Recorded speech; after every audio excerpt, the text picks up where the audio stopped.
Hi everyone, welcome back to Hope and Coffee. I'm Hope with my coffee, enjoying another fantastic afternoon.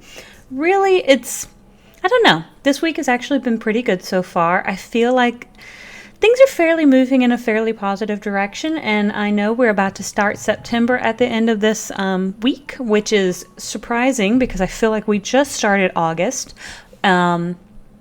And August went so incredibly quickly, but here we are, hopefully getting into the fall season very soon. I am ready for this humidity to move on. But anyway, welcome back. And I hope you all have been having a pretty good summer as well. If y'all are back in school or have kids back in school or grandkids back in school, I hope things are going well for them as well. But this particular episode is about the people who grew up reading. And this was an article that I ran across because, I love sharing articles that I run across either on various news platforms and things like that. And this one was just about some of the qualities of people who tend to grow up loving to read. And I really resonated so deeply with this particular list of just kind of qualities because I grew up reading. I had my nose in books for a very long time. And I even remember one of my very first books, getting it from the library, renting or borrowing it from the library, was like one of the Dr. Dolittle books. And heck, I don't even know if the library still has Dr. Dolittle books, but there was a whole book series even before there was a movie or what have you. But anyway, they were good. They were cute. But anyway, so we're going to start with the list. And number one is the love of learning. Well, I think that's pretty obvious for people who love to read and who grew up reading and not being forced to read, but chose to read or had someone in their life who enjoyed reading, who could sit with themselves and have that, story go on in their head. But love of learning is one of the very first things. And I'm a Ravenclaw, if y'all know anything about Harry Potter, and I'm a lifetime learner. I always want to be learning something, and so that one is so true for me. But the next one is that you have a sharp memory, or can have a sharp memory and an eye for detail. And I know that I love puzzles and problem solving. So one of the things is I am pretty good at finding breaks and patterns. I am pretty good with context clues and things of that nature. And I'm pretty good with remembering all the various part of my day-to-day job is an executive assistant where I really have to keep up with multiple people's calendars and agendas and all their different things going on. And so I have to kind of have that sharp memory, but I'm constantly using my brain in order to keep that flexibility, in order for it to be able to hold on to those pieces of information for longer than a few moments. And I feel like that is because of reading. Because sometimes when you're reading a book, you have to hang on to pieces from the beginning in order to carry it through to the end of the story in order for that story to make sense. And that kind of leads into number 3, which is reading between the lines. And again, that has to do with context clues and critical thinking and things of that nature. So sometimes people don't speak in a linear fashion. Sometimes they kind of beat around the bush. And so that is reading between the lines, especially in poetry and prose. And that's prose. So prose, not like a professional golfer pro, but prose as in literary prose. And so reading between the lines just means you're able to extract a little more information than what's just written strictly on the page. And I feel confident in saying that I am pretty decent at doing that usually. Number 3, that was number 3. Number 4 is being a critical thinker, that you are able to think a little bit more outside the box and be able to maybe use some of those context clues to think a little bit more beyond what's directly in front of you. And I really love that. I love mind games, mind problems and puzzles and again, problem solving. So I love putting my brain to the test to figure things out. The next one is being creative. I love being creative.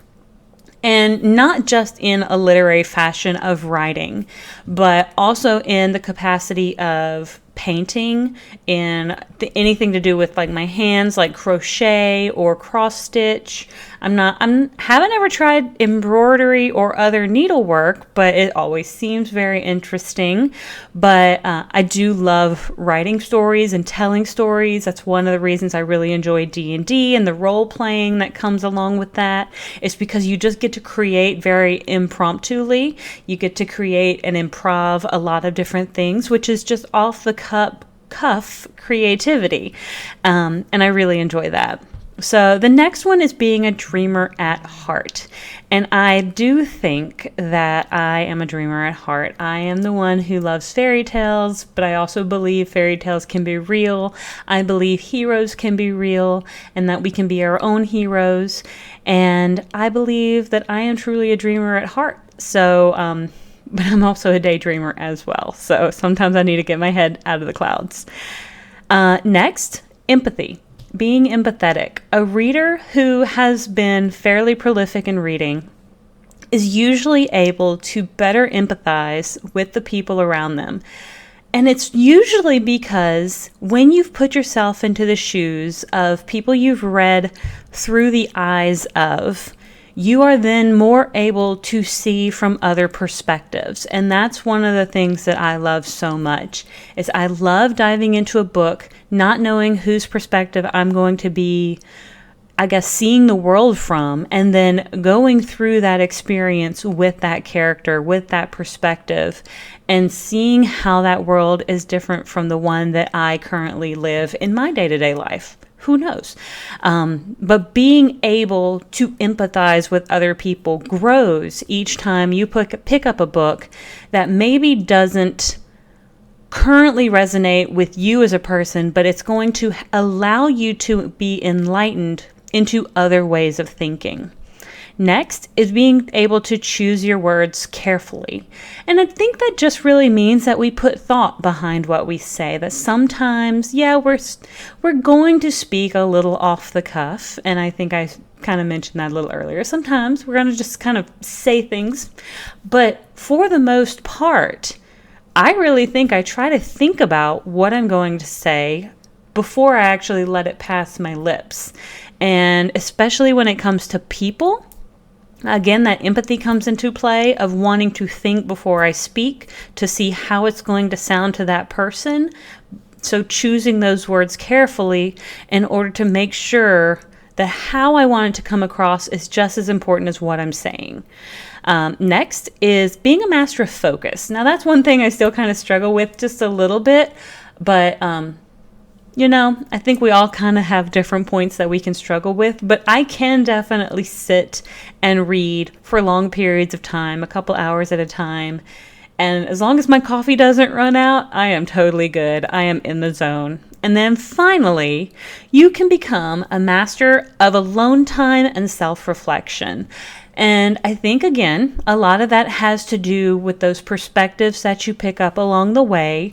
You then, I don't want to say automatically because it's never really automatic, but it does kind of put your own self into perspective when you read from other people's points of view. You kind of start to have those thoughts of, do I see myself reflected in these characters? Do I want to see myself reflected in these characters? Or are there attributes that I currently have that I would like to change or make better or add to my repertoire so people can trust me or, seek me out for help and guidance? So anything like that. But anyway, so that is the list of the qualities that people who grew up reading can sometimes have. And I just wondered if you actually resonate with any of those or a lot of them. If you were a reader, please let me know. And if you've made it this far, please like, subscribe, share, and I hope to see you all on the next page.